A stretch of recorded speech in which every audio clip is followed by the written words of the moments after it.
মাতাবাড়ি গেছিলাম পূজা দিয়ে বাইরনের পরে।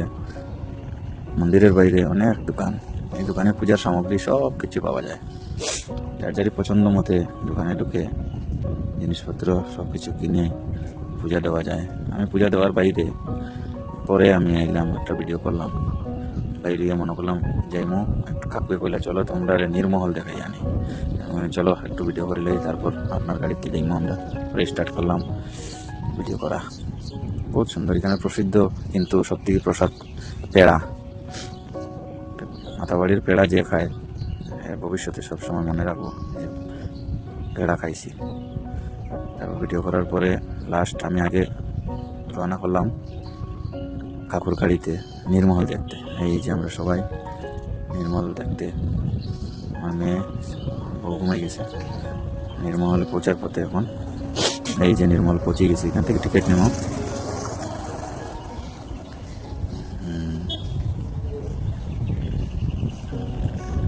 পার্কিং টিকিট নিছি এখান থেকে। এরপরে এই যে নির্মহল, পার্কিং করা গাড়ি।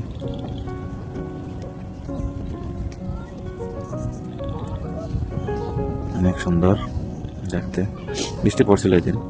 এই যে নির্মল, দূর থেকে আমি একটা ভিডিও করলাম। সমুদ্রের মতো জায়গা, এখান থেকে একটু একটু দেখা যায়, ভিডিওর মধ্যে দেখা যাইব কিনা জানি না। সব থেকে একটা ভিডিও করলাম। এখান থেকে লঞ্চ যায়, লঞ্চ ভাড়া 50 টাকা করে। টিকিট লওয়াটা অনেক টাফ। ওই যে নির্মল জম করে দেখাইলাম, নির্মল।